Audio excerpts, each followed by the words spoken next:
여러분 안녕하십니까? 2023년 11월 1일 수요일 좋은 아침입니다. 오늘 11월 달이 노벰버가 시작이 됐습니다. 한 달 동안 은혜로운 한 달이 되시기를 예수님의 이름으로 축복합니다. 오늘 큐티 본문 말씀은 오바댜 1장 1절부터 9절까지 말씀입니다. 말씀의 제목은 에돔의 교만과 멸망입니다. 말씀 요약을 하면 에서의 후손인 에돔은 세일산에 거주했습니다. 요새와 같은 지형을 믿고 교만해진 에돔에게 하나님은 오바댜를 통해 심판을 선언하십니다입니다. 오늘 제가 묵상하는 큐티는 두 절입니다. 오바댜 1장 2절과 3절입니다. 제가 읽도록 하겠습니다. 여호와께서 에돔에게 말씀하신다. 내가 여러 나라 가운데서 너를 보잘것없는 나라로 만들겠다. 내가 크게 멸시를 당할 것이다. 내가 높은 산악지대에 산다고 해서 누가 나를 아래로 끌어낼 수 있겠느냐 하고 말하지만 너는 내 교만에 속고 있다입니다. 구약에서 한 장으로 이루어진 성경이 있습니다. 그 성경이 뭐냐면 바로 오바댜입니다. 신학에는 빌레몬서하고 유다서가 한 장으로 이루어진 것처럼 이 오바댜 한 장으로 이루어져 있는데 이 한 장으로 이루어진 이 오바댜의 내용은 에돔을 심판하겠다라는 그러한 내용입니다.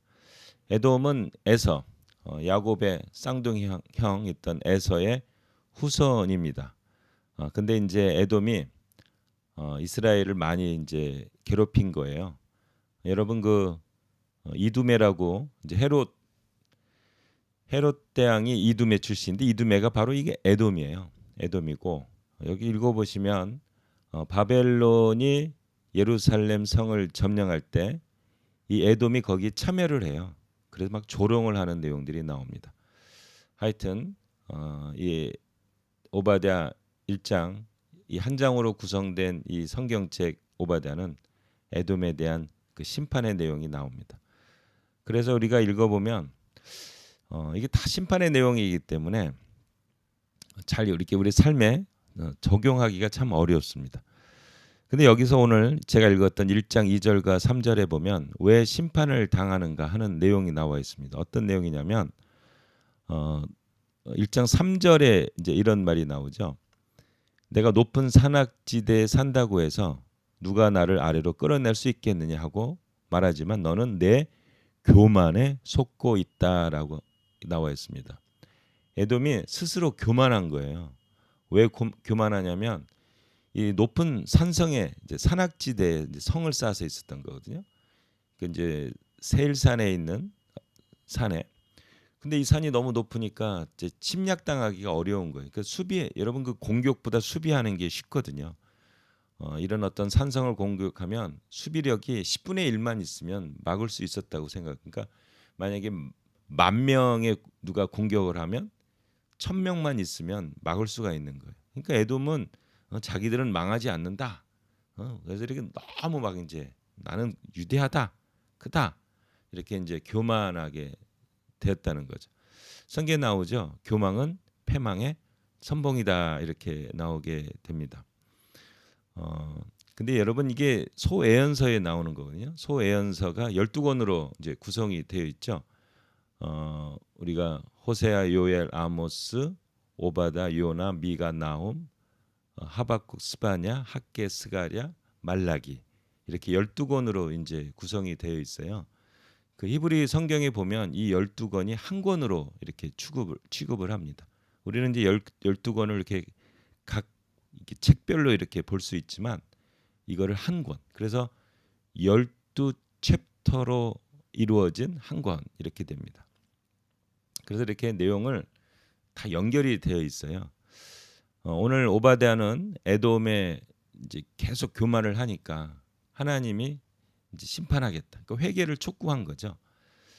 그 오바댜 다음에 나오는 책이 요나서거든요. 요나서는 니느웨 이제 아수르에 대한 하나님의 심판을 얘기를 했는데 요나서 여러분 잘 아시죠? 근데 요나가 심판을 40일 후에 심판하겠다 했을 때 이 아수르 왕이 왕과 뭐 심지어 가축들까지 다 회개하고 막 죄를 뿌리고 회개하는 내용이 나오게 됩니다. 그래서 사실은 오바댜 이거 하나만 보면 안 되고 같이 봐야 돼요. 에돔이 더 큰 나라겠습니까? 아시리아가 더 큰 나라겠습니까? 아시리아가 몇천 배 큰 나라죠. 에돔이 더 교만했겠습니까? 아시리아가 더 교만했겠습니까? 아시리아가 훨씬 더 교만하죠. 그런데 그 메시지를 주었을 때 너는 너무 교만하다. 그 너를 심판하겠다. 멸시를 당할 것이다. 이렇게 했을 때 에돔은 회개를 안 해요. 근데 니느웨 아시리아는 왕으로부터 심지어 짐승들까지 다 회개를 합니다. 하나님이 그래서 니느웨를 심판하지 않는다는 내용이 요나서에 나오게 됩니다. 이게 중요한 교훈이에요.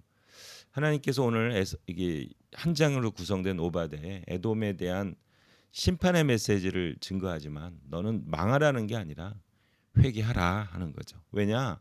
에돔은 에서의 자손들이거든요. 하나님의 에서의 자손도 사랑하는 거죠.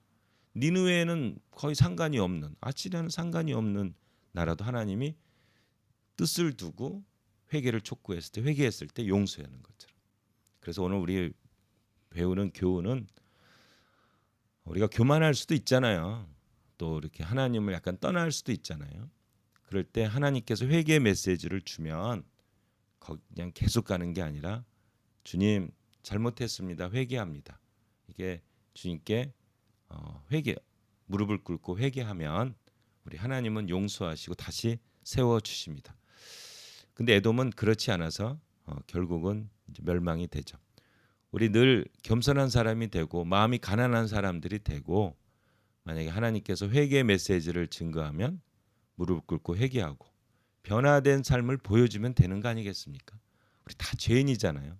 다 연약하잖아요. 그래서 우리가 회개하고 돌이키면 하나님이 우리를 다시 붙들어 세우십니다.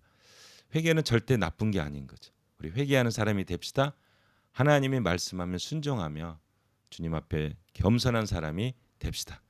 마음이 가난한 자가 하나님의 나라를 보게 됩니다. 아멘. 한마디, 교만은 패망의 선봉이지만 마음이 가난한 사람들은 하나님의 나라를 보게 됩니다. 아멘.